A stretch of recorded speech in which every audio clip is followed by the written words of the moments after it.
This video is showing the solution to a basic problem in kinematics. Alright, it's going to go through the steps you need to go through to show your work. A meteor falls from the sky to the Earth. The meteor already has an initial velocity downward when it was spotted. If it hit the Earth at 335 meters per second after being seen for 30 seconds, then what was the initial velocity of the meteor? So let's start with the picture, labeling all the numbers that I can identify in the problem on the picture itself. So here's the meteor when it was spotted on the ground, the distance it traveled, and it took 30 seconds to travel that distance. The acceleration, I'll call it negative 9.8 meters per second squared because gravity is moving it downwards. And we know that anything that's in free fall accelerates downwards at 9.80 meters per second squared. And when it hits the ground, it's 335 meters per second and it's going downwards. And the question is, what is the initial velocity? So I want to know the velocity at the top. Remember, we're looking at a word problem, it's kind of a story. So in this case, the beginning of the story has initial velocity, which is unknown, and the end of the story has a final velocity of 335 meters per second. And in between, I have this constant acceleration and this time. So if I look at my givens, I can see that I have the final velocity, 335 meters per second. The acceleration is downward at negative 9.80 meters per second squared, and the time is 30 seconds. I can also see that I'm looking for the initial velocity, so I also have my unknown in the list of givens as well as the things that I know. Now where to go from here?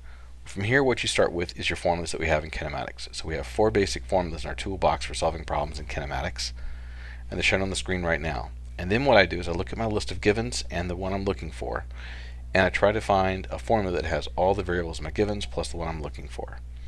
To begin with, I have the long equation, x equals x naught plus v naught t plus 1 FAT squared. If I look at my list of givens, I don't even see an x in the givens. So that formula is not going to work. Then I'll go to my next formula in my list. V squared equals v naught squared plus 2ax. So when I look at that formula, what I can see is I've got the final velocity. So that's great, that works. And if I go to the next variable, v naught, yep, I've got that in my list of givens and the unknowns. That's what I'm looking for. Plus 2ax. So if I look at my list of givens, the a, I can see that's in my list, but the x isn't there. Since the x isn't there, that's not what I'm going to use. So I'm not going to use that equation to solve this problem. I'm looking for that equation to plug in these numbers. Next step. So I'll find the final velocity, that's in my list. I'll find the initial velocity, v naught, that's in my list. And the acceleration, well, that's in my list as well. And finally, the t, that's in my list. So everything in this equation is in my list of givens, and that's great. That means that I'm going to use this equation to solve the problem. Alright, next step. You need to write in words what you're attempting to do. So in this case, I'm attempting to find the initial velocity of the meteor, to be specific. So I'm writing down, find the initial velocity. I don't need to make it a complete sentence. I can just have a little phrase of some kind to describe what I'm going to try to do with the equations beneath this line. Next thing I need to show is I have to show the equation with just the variables. You have to show that. So that's the equation I'm going to use. It's going to be v equals v naught plus at, and it's just the variables. The next step, I got to take the givens and plug them into the equation.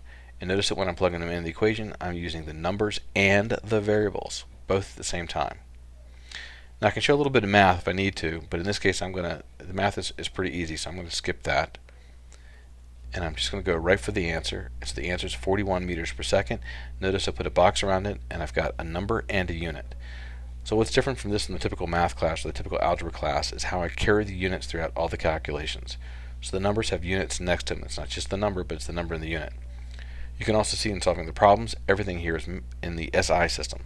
So everything is in meters and seconds and kilograms actually, but that doesn't matter for this. In this case, it's meters and seconds. So everything's in the SI system the way I want. Now the question is, what does my paper look like? Well, the paper is going to look something like this when you get up close. And so you can see I don't have the formulas and the process where I went through and I marked out the formulas. I didn't need to put that on the paper.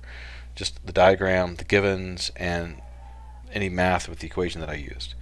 And in fact, the paper has a lot of space on it, and that's good. Space is important to help us communicate, as well as what you put on the paper is what you leave off the paper that helps to communicate. So use lots of space.